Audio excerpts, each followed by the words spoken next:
Legalizing recreational marijuana has led to spending more dollars on law enforcement. Last year, the Augusta Police Department had to increase the number of patrol officers on the streets and increase their training. Additionally, they had to hire more DREs, drug recognition experts. Last week, the Bucksport Police Department discovered significant damage at the Moulton Cemetery. Headstones knocked over, cracked, and in some cases almost unrecognizable. As a resting place for veterans and family members, the damage reminds you nothing of a place where one would rest in peace. Police are actually going to close down part of the main road here in Thomaston Saturday afternoon so that Jesse can try out his new toy, coming down New County Road and finishing right here at the garage where it was built. After Nicholas Cross left the car of his sister Casey and began running down the road on the morning of June 15th, the last place he was seen was later in the afternoon, about a mile and a half down this road, on the front lawn of someone's home.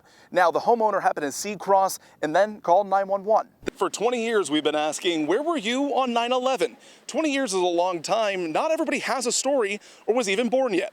So for those who do have a story, it has become that much more valuable to share it. Jesse doesn't act like he has cancer at all.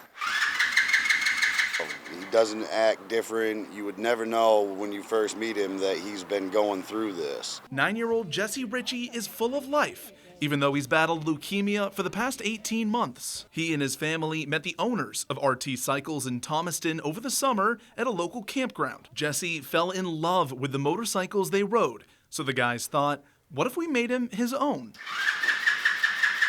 He just came up and asked for a ride and said he'd never been on a bike, so I took him around the campground, and then somehow me and Nick were looking on Facebook the same day, and I saw that mini chopper, and the next thing I knew, I was going to buy it. For the past month, they have worked on and modified Jesse's bike, even adding training wheels for safety. On Saturday, Jesse won't just get to see his new bike, he'll take it for a spin. Pretty sure he's going to be speechless. Be excited for it. I think you'll be able to compare it to like a golden retriever when you come home. Something like that. If he had a tail, he'd be wagging, I'm sure. Police are actually going to close down part of the main road here in Thomaston Saturday afternoon so that Jesse can try out his new toy, coming down New County Road and finishing right here at the garage where it was built. These are the days that brings smiles to our faces. There's enough in our lives that brings the bad tears, so that we welcome these good tears.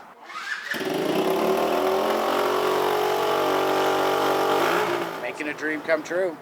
You know, that's what we're doing for him. Owen Kingsley, WABI, TV5 News, Thomaston. It's appalling, to think that somebody would go in the cemetery and destroy it.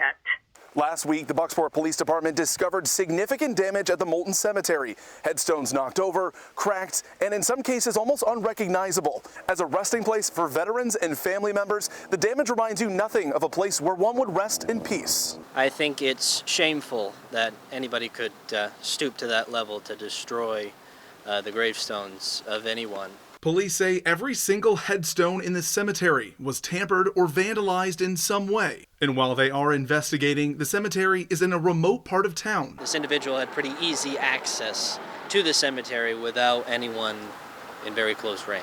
But they're still asking folks to report seeing anyone who may have gone in or out of the cemetery in the last week. The town of Bucksport will hold a cemetery committee meeting to decide on what the next steps will be for repairing or replacing these dozens of headstones. Inevitably, the cemetery committee makes their recommendations to the town council as to what can be done. And we'll have to get some pricing as to how much it's going to cost. With multiple burial sites belonging to Maine veterans, the town doesn't want to wait too long to act. Our veterans went to war and fought for our freedom. And to think people would just go out and destroy their site of peace. I mean, it's appalling, to think that anyone would do that to our veterans. We need to get that fixed as soon as possible. Owen Kingsley, WABI, TV5 News, Bucksport.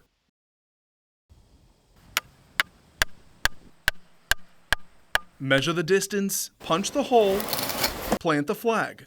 Over and over. This year we needed, as a 20-year anniversary, to do something even bigger. And bigger they went. Thousands of flags planted in unity, one for every person who was killed on that day 20 years ago. 2,977. We got one there for the end.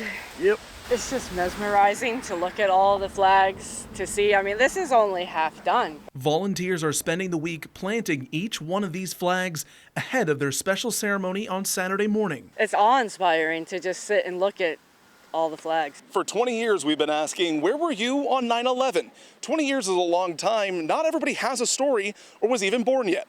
So for those who do have a story, it has become that much more valuable to share it. 1/5 of the population wasn't even born. I was in college. I was living right on Depot Street in Unity when the first plane hit. I was actually in New York State, in the Syracuse region, doing some reset work in some lumber yards and hardware stores. I mean, we got to go into a back room of that store and watch it happening live on a television set. In the past, folks have waved flags and held vigils. Remembering has many different coats. You know, you remember by memorials and monuments. Though this memorial will only stand temporarily, the vigil stands as a powerful reminder. 20 years is a big number. A lot of lives were lost that day.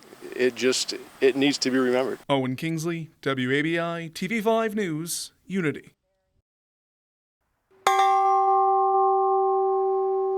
I don't know how to describe it. Apocalyptic, I would say. It was like driving through a sleet storm. Everyone in Farmington remembers where they were when the Leap Inc. building exploded due to a propane leak. I heard and felt the explosion from my home. And I knew instantly at the smell of propane call originally exactly what had happened. That day, 2 years ago, Fire Captain Michael Bell died, and 7 other firefighters were injured, as was the building's maintenance supervisor, Larry Lord. On Thursday morning, 2 separate memorials were unveiled. Their unveiling ceremony was only open to friends and family, the first being Captain Bell's firefighting helmet, bronzed on a granite pedestal. It is, I think, a very fitting tribute to a fine firefighter. I had the honor of receiving Michael's helmet from the scene when they finally uncovered it from the debris and safeguarded that and brought it back to the station. That had been the last time that I had seen that